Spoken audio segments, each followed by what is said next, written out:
Hi, Ned here from AA Callister Company. We're here to talk a little bit about packing and the great experience that you can have while you're out packing out in the woods, out beyond all the cement jungle that we deal with every day. So we're here to talk a little bit about the two different types of saddles that you can do and the types of boxes and things that can go on so you can get your load where you'd like it to go. So this is called a sawbuck saddle, and you can see the sawbuck. It's kind of the shape of an X right here on top, and it's made out of oak and usually cottonwood on the bars, and this is the design of that. You always want to make sure you have an excellent saddle pad, a good clean saddle pad. Some people will use one and some people will use two. And you'll notice this saddle pad extends down here a little bit lower than a normal saddle pad. That's why they call it a pack pad, and that is to help protect when you have bags and things that come down a little bit lower on the horse, so that it'll protect them. Now on the sawbuck saddle, oftentimes you can use different things, but oftentimes they'll use boxes, either a hard pannier is the word they call it, or a soft pannier. Your hard panniers can be made of this type of material right here, and how you put that onto your saddle is there's little loops right here that loop over the saddle, and you can put your load right in there like that. And it can either, like I say, it can either be soft. Your soft panniers are usually made out of a canvas. Your hard panniers are made out of this molded type material. Another thing that you can use when you're using a sawbuck saddle is on your soft panniers, you can have inserts put into them to make them hard. Now, why would you want a hard pannier versus a soft pannier? Well, a soft pannier, you're allowed to put things in and they can move, and with misshaped items and things like that will help so that you can get them inside.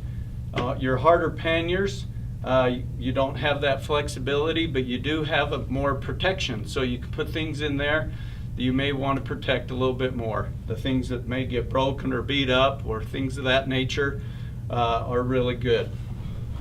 Another type of bag that you can use if you run out of space, this is called a top pack, and it's a shape of an H. This is called the H top pack. This H top pack fastens right over the top, right up here, and it has lots of room where you can put some of your lighter weight items. You don't want to put heavy items up there. You want to make sure your heavy items are kind of right in this little general area right here. So a top pack, they're designed to be tied down into these little rings, and so that gives you a little extra space on your sawbuck saddle. Now, there is another saddle. This is another type saddle that several people use, and this is called a decker. You notice it's got these little rings, and it's fastened onto a wooden frame underneath here. Now, there are some advantages of your decker saddle. Like all saddles and things, there's different opinions and stuff like that. But on your decker saddle, it has this canvas piece over with a board. This is called a half-breed, and this half-breed is designed to help protect your animal. And it's usually they have padding inside here. This wooden bar that goes across here, when you put a load on top of that, that's helped to protect the horse's ribs so they stay strong. Another thing is, you notice on this saddle versus the sawbuck saddle, the sawbuck had two different cinches, and this has one cinch that goes around. This, the advantage of this particular rigging is that you can adjust it and move it forward and back so that you can adapt it to your horse. Now on your decker saddle, you can use hard panniers, and you use a little product like these. They're called decker hooks, and these hooked right onto the straps. You notice I put the straps up on top over the sawbuck.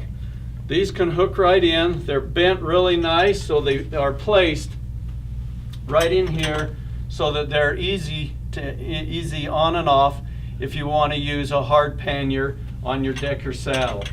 Now most people will use what is called a mantee, and they'll tie that this mantee on. Now we will show you a little bit of how a mantee is packed, and the reason why they use mantees is because you can take odd-shaped items, several odd-shaped items, tie it up into a little bag, if you will, and then you tie it on to your saddle. So I will show you the bag, the mantee that they use to tie that on. And of course, when I'm just putting the bags on one side, there's obviously a bag that goes on both sides so that they can be even and level. So now we'll show you a couple of things about the mantee that will give you an advantage on using your equipment and putting your equipment into a mantee. Okay, a short demonstration on equipment that you can put into a mantee. The mantees are usually about 7 feet by 8 feet, or they could be 9 feet. They're usually made out of a heavy canvas type material, and they're just a big square material. Some of them will have grommets, some will just have a raw edge. But usually this is how you do it. You just wrap these things up just like you would a baby's diaper. So you take one end, fold it over here, take each side of the ends, fold that in, another end, fold it in, and then on the top, we'll fold in just like that. You'll use a mantee rope, which the type of rope that we like to use is material that will not absorb water. If you use something like that, it will be real helpful, and they're usually a little bit lighter as well. So you'll use like an unmanila type material or polypropylene type rope, and you'll tie your knots onto this so that you can tie that on. And then once you tie all that on, then you can take your load and put it onto your decker saddle. You'll use a mantee rope for that, and when you tie it onto your decker saddle, you will use either a lash cinch with a lash rope, or you will use a sling rope. Now your mantee ropes are usually about 36 feet long. Your lash ropes are 50 feet long, and your sling ropes are usually about 35 feet long. And that gives you adequate length to be able to tie your load on. Okay, one other form of packing that you can use, and this we use a regular Western saddle for this. This is a big bag that has a front and a back that we just throw right over. And it has two little slots that fasten right in between the cantle and the swells of the saddle. This is one way. Another way that you can use some packing. The convenient thing about this is if you need to take an extra load, like if you're hunting and you need to put a load in here that you're not carrying with you, or some may even have a preference to just having an extra saddle horse with them, that they can put this pack on them.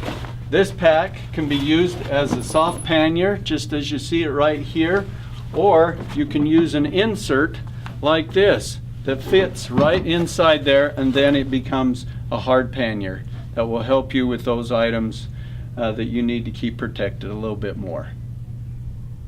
Okay, to go along with our packing boxes and panniers that we've done, we know to make sure that as we pack these, another very important thing, and this cannot be overlooked, and that is the weight on both sides of your panniers, on both sides of your animal, need to be the same or within 1 pound. If they're off too much, then your load will be shifting, and certainly don't want your load to shift, because that creates a problem, especially if you're packing more than one horse.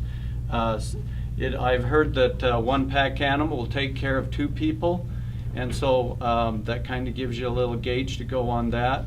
Another thing, as you the boxes, we talked a little bit about these boxes. Some of these boxes have extra capabilities. These boxes right here are meant to withstand bear attacks and things of that nature, so they're very strong. Another versatility that you've seen of them here is you can see down here on the bottom, the legs screw right into the bottom, and then the lids shift so that they can create a little table, if you will, for your camp when you get to your camp. So that's another great thing that these particular boxes can do.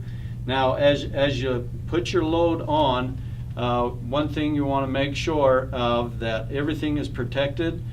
Sometimes they'll throw an extra mantee or cover over the whole top of your load, and you can use your lash rope and lash cinch.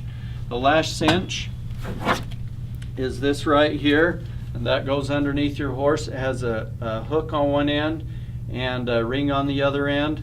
Your lash cinches are usually, the rope that goes with them that ties onto them is usually about 50 feet, so that way you can tie down your load. You want to make sure that your panniers are secure so that they can't bounce. You don't want any bouncing. Sometimes you'll go faster than a walk, and you certainly don't want that to happen. So your lash rope can help secure that load for you. Okay, we've talked a little bit about how we're going to get all that stuff, all of our equipment, to our destination with either a pannier, mantee, or bags or so forth. Maybe we can just go over a couple of items that might be a great idea to make sure you have in your bag. Now, certainly you want food and water that will be for yourself. Now, water, you want to make sure that you take a water purifier with you for yourself. Your animals might be able to drink the water that's up in the streams and such, but you won't be able to because you may get sick. So make sure you have a good water purifier, or ways to purify your water when you get it, and a way to be able to contain them. A good water bottle is a great idea. The place that you're going, it's always a good idea to be able to have maps, navigation, how you want to get there, and a good idea of the trails and so forth. So you want to make sure you have a good map, have a compass. Several people like the GPSs, just depending on your preference there. Make sure you have something like that. Another very important thing is you want to make sure you have a first aid kit for yourself and for your animals, to make sure that in the event that you have an issue, hopefully that won't happen, but in the event that it does, you want to make sure you have those types of things that will help take care of those issues on your trail and during your time. Now, along with the food, you want to make sure you have the types of things that's going to help you prepare the type of food that you're going to be taking. It can be, some people like the freeze-dried food, and they can use different types of ways to cook that up. You can use little portable heaters, or you can take more deluxe things. You can take larger barbecue items or stoves and things like that to be able to prepare your food. You want to be able to obviously take that because you're going to be there for a long time. The next thing you want to make sure you want to do is to take those kinds of things in the event that something happens. So good idea. You never know when a horse is going to, or a horse, your mule is going to throw a shoe. So you want to take a shoe replacement and make sure that it has something there that you can just clip on, and it will be really easy to move on after you take care of that. Now, some people prefer to take a little Farrier tool kit and extra shoes, and they're very, very comfortable with that. And you can buy the little kits that have all the tools in them. But one of the easiest ways is just to take a boot like this, and it will help take care of that. You can just snap them on and go on your way. Another thing is you can always take a good idea I like to have is a little shovel. This is a little shovel axe combo in case you need something like that, or you can take your saw, and that's a good thing to have, and you just never know when you're going to need that. Bug spray is something you're absolutely going to need, and don't forget yourself. You can take bug spray for your animals, but you want to make sure that you take repellent for yourself and for your horse. Obviously, once you get there, you want to be able to have things to be able to keep your food in good condition. So if you're going to take a cooler, sometimes coolers will fit inside of a soft pannier real well. You want to take a tent or whatever. If you want to sleep out under the stars, you want to make sure you have a sleeping bag. If you're really tough, you can go without a pad, but I don't go without a pad. I like to have a pad because I don't sleep on the ground too good, so I love to have a pad. There's a couple of things that I have missed that I have not suggested, and I think they're great things. In fact, some of them are very essential. As you're out and about, it's great to have good headwear on. Some will prefer a helmet. Some will prefer a big brim hat like this, either be felt or straw to your preference or time of year. Some, when it gets really cold, will prefer a nice warm cap.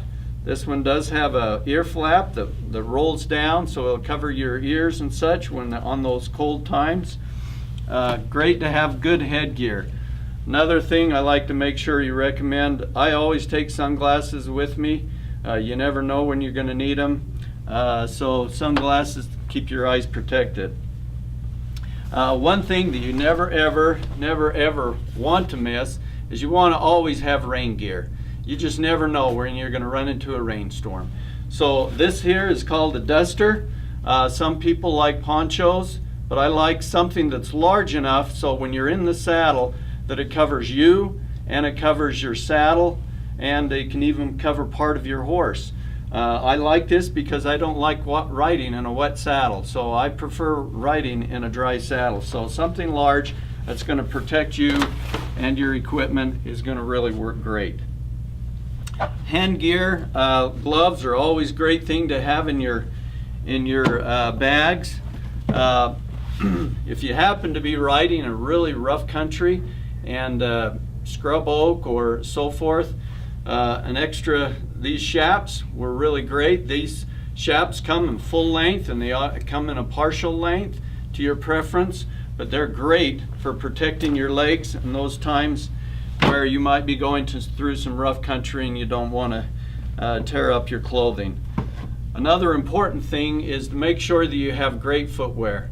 Of course, the old statement, if your feet hurt, you hurt all over, so you want to make sure you have good boots or shoes that will help protect your feet. This particular one I picked out is a lace-up.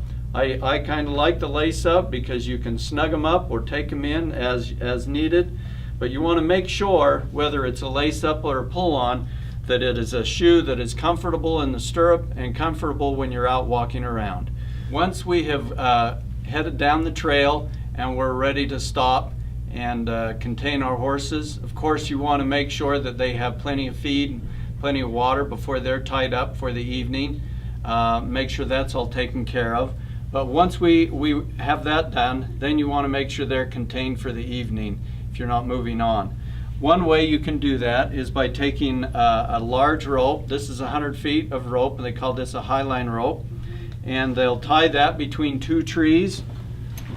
They'll use these little straps. These straps wrap around the tree, and then the rope ties onto those trees. These are called tree savers.